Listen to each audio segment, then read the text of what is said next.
Hey guys, welcome back to another video. You join me in beautiful Mittelberg in the Austrian Alps. We're literally in the middle of nowhere. There's a road just behind Patrick which finishes here. This is the last bit of road and the last hotel. We've driven down from the UK. It was a 2-day drive and we've covered 1,300 kilometers, which is roughly 800 miles over those 2 days. I'm actually going to go and grab an old-fashioned map and then we can have a look at the route that we took to get down here and I can talk you through some of those adventures. And after that, we'll jump in the RS6 and take it out on some of the roads around here and I can talk you through what it's like in proper quattro conditions. Before we grab that map, I just wanted to point out, not that you probably haven't seen it already, Audi UK press team very kindly mounted some roof rails and a roof box. I thought there's basically nothing cooler than an RS6 in the snow with a roof box on it. But also I wanted to try and test one out, see what they're like in terms of sound and see what they're like in terms of efficiency. They also very kindly fitted some winter tyres because in countries like Austria at this time of year, you need to be running winter tyres, and in fact in some places in the Alps you also need chains fitted, but thankfully not here. You would never have got up here on summer tyres. On that last section of road, which we're going to talk about in a second, you just would not have made it up here. You would have ended up off the edge of a cliff somewhere.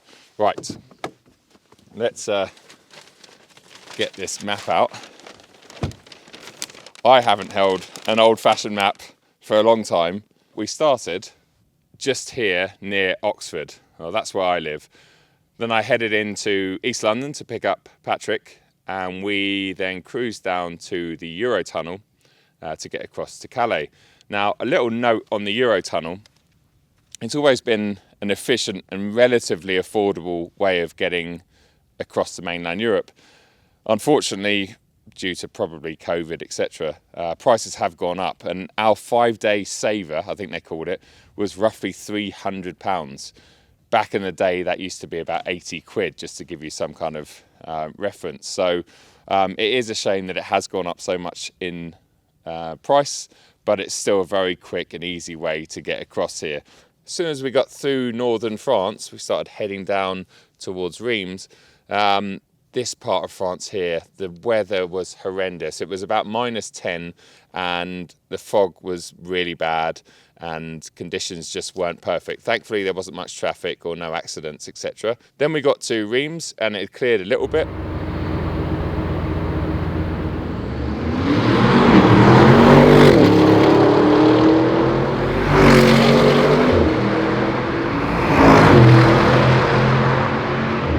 From Reims, we headed in an easterly direction towards Strasbourg. Strasbourg's actually essentially on the border between France and Germany, but it's a French town. You wouldn't think that because it sounds like it's German, and that's kind of the case throughout Europe for towns and villages, cities that are very close to the border. Once we crossed over into Germany, it was really nice weather, in fact, for that little stretch. But once we got over into Germany, it was dark, and we hit a stretch of Autobahn. It was quite busy because it was around rush hour. Obviously, it was very cold. We're on winter tyres that are actually rated to 169 miles an hour, so we had no issues in that sense. But we did have the roof box on, and anything above about 100 miles an hour, it does sound like you're in a commercial plane with the noise that's going on the roof.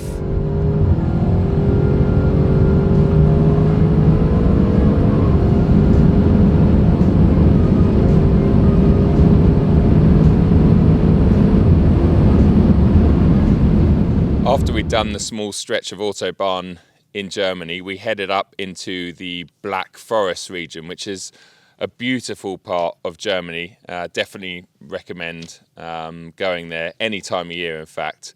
And I've been there many times. And we stayed in a little place called Hornberg.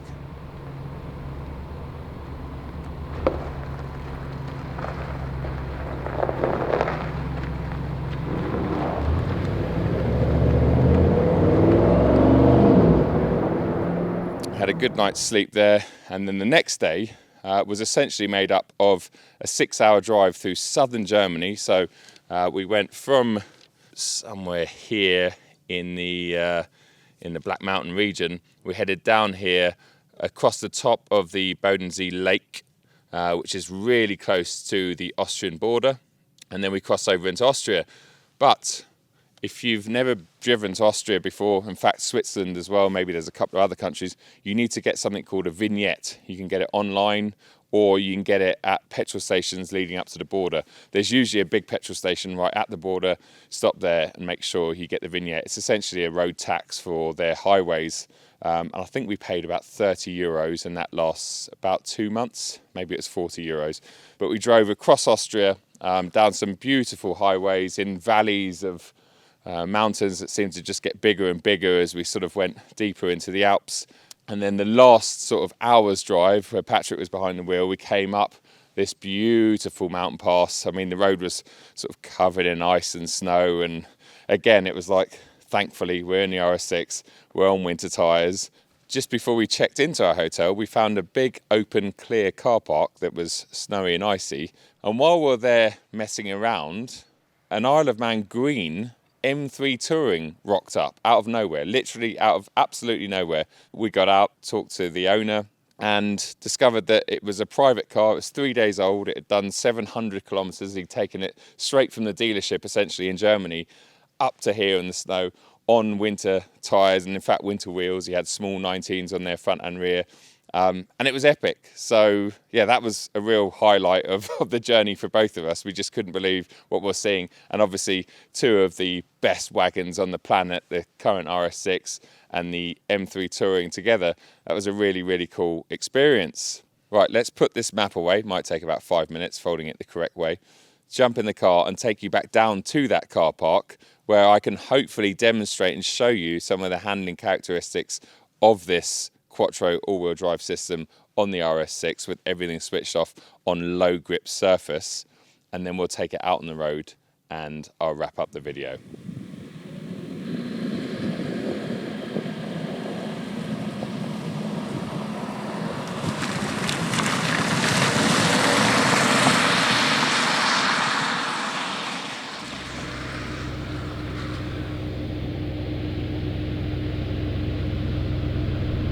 Right, we find ourselves in that big car park I was talking about. Unfortunately, there's now a giant yellow bus over there and a camper van down that end, so we're going to have to be relatively careful.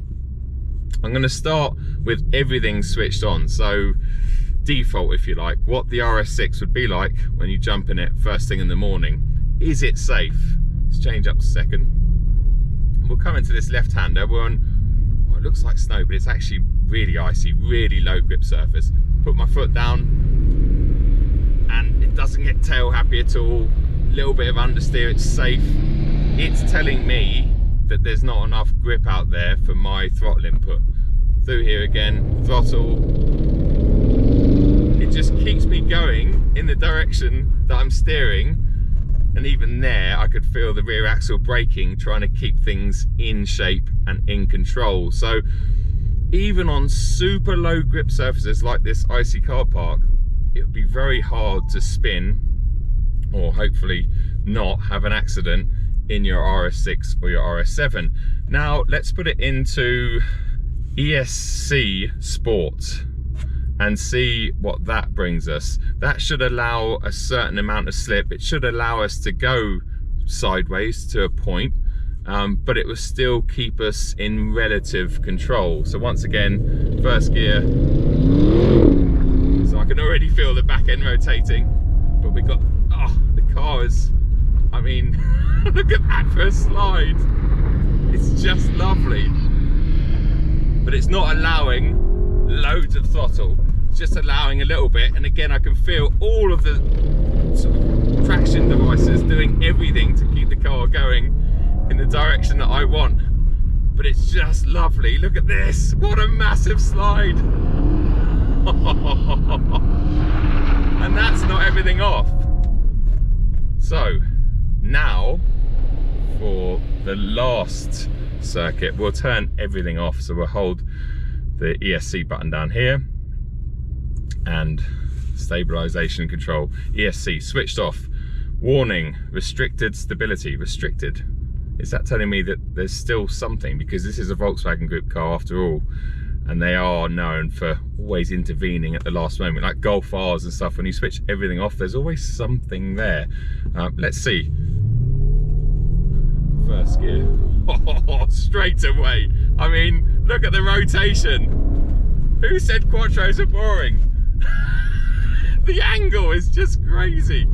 And it feels, well, it feels rear driven to me. It really does.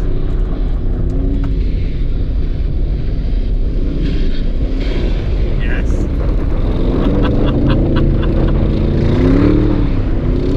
Oh, it's just brilliant. Absolutely. Just packing it in here. We're getting through to the gravel there, so I've got to be careful, but oh yes. Just amazing. All the way out to the bank.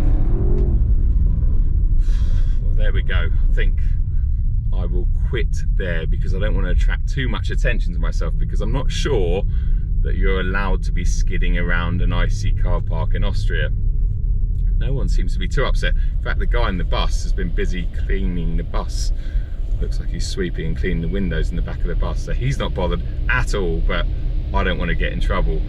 But hopefully that's demonstrated that although the Quattro system has not always been the most exciting four-wheel drive or all-wheel drive system, it's always been a little bit nose heavy, a little bit understeery, and it certainly still is with all of the devices switched on. But when you switch those devices off, well, it feels massively rear biased to me and very much like BMW's xDrive system. So yeah, gets a big thumbs up from me. There's certainly a lot of fun to be had in your RS6 or your RS7 in the right conditions and in the right car park.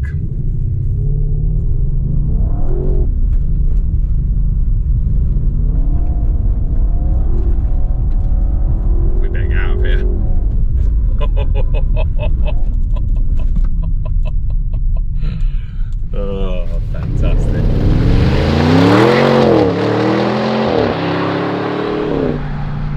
First thing to talk about before we clear some of these little mountain villages is that roof box. Now, I've already talked about it being loud at really high speeds, and actually anything above about 50 miles an hour, you definitely know it's there. So at 70 miles an hour in the UK on a motorway, you can definitely hear it. You become used to it very quickly, but the RS6 cabin is no longer a silent cabin. You can hear something going on the roof, which you'd kind of expect. And obviously the more or the higher the speed after that, so when you're going through France at 80, 85, it's louder again. And when you're on the Autobahn, as we talked about, 250, well, it's loud, but everything's loud then. You've got wind noise on the windscreen, and all over the car you got the engine roaring away.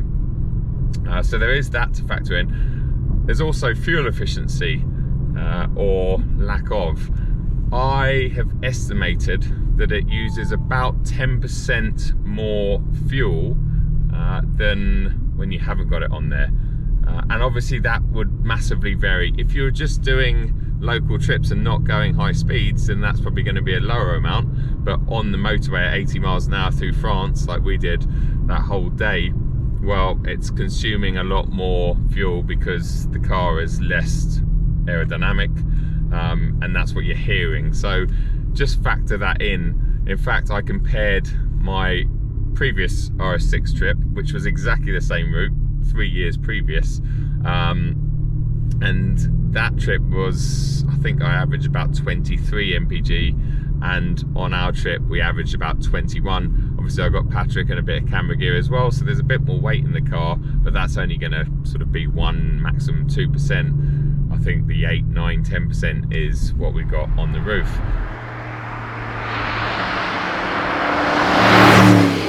I'm in RS2 now. We've got some nice twisty roads ahead of us, so let's just see what this car's like. You quickly forget just how fast it is. especially when we've just spent the past couple of days up in the snow where there's been no traction. The minute you have got traction and this car can utilize its full 800 newton meters of torque and 600 horsepower, you soon remember just how fast it is. And I know that it's lost so many drag races with Matt and Carwow, etc. But I think so much of that is down to its initial launch off the line. It's a little bit lazy off the line, doesn't have a strong launch like, let's say, my M3 Competition X Drive does. But once it gets going, that the torque is what you feel. Again, we're 2 up, we've got so much luggage and camera gear in the boot. We've got Bibendum up there, although I don't think he weighs much, but he is a bit soggier than he was when we started in the UK. But yeah, it's straight line performance and pace. You don't need any more, so don't ever be put off by buying an RS6, looking at it going, oh well, it's a little bit slower than an M5 Competition, whatever.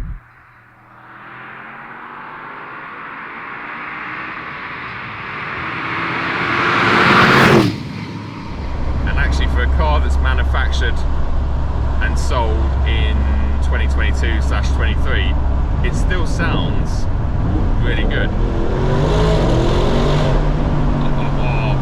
We can't speed in an Austrian tunnel. You don't want to do that, in fact, anywhere in Europe, but I think you get the idea. It does sound really muscular. Let's try and find some twisty bits, because that's something else that I think the RS6 does very, very well.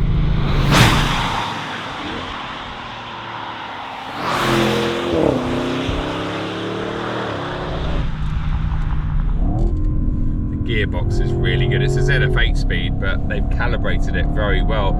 Throttle response isn't the best. It's a typical Audi throttle. It feels a bit soggy.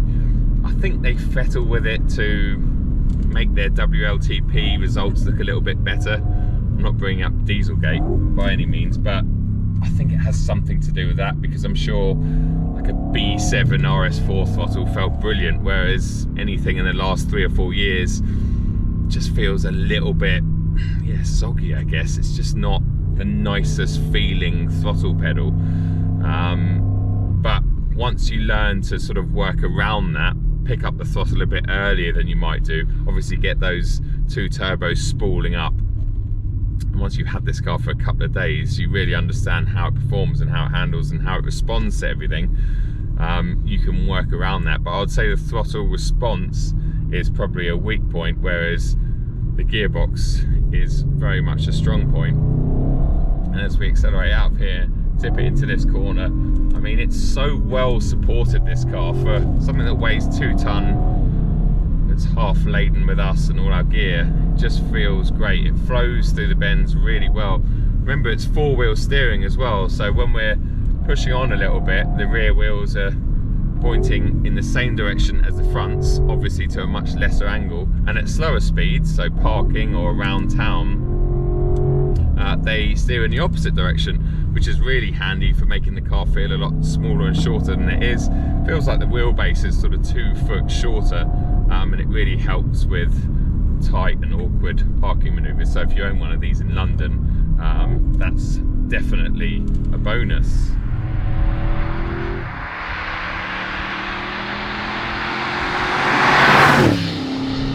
Anyway guys, I'm going to wrap this video up because we have about 5 hours to head back to the Baden-Baden area where we're staying tonight before we head back to the UK tomorrow. It's been an epic road trip. Massive thanks to Audi Press, firstly, for the RS6 long-termer and the winter tyres and the roof box, etc.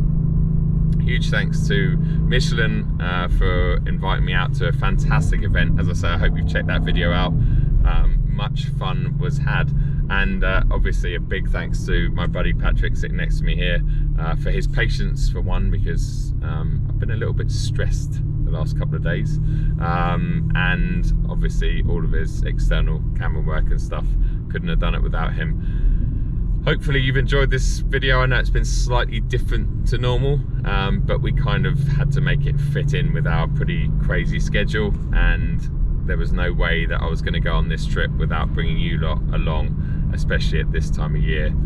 It's just so epic, so epic. I urge all of you, if you can, at one point, to do a very similar trip. It doesn't need to be in an RS6 with a roof box on it, although if you do it one of these, it obviously makes it even better, and I'm very fortunate to have that opportunity. Maybe next year I'll do it in my M3 Touring. Take it easy, and I'll see you at another video very, very soon. Cheers.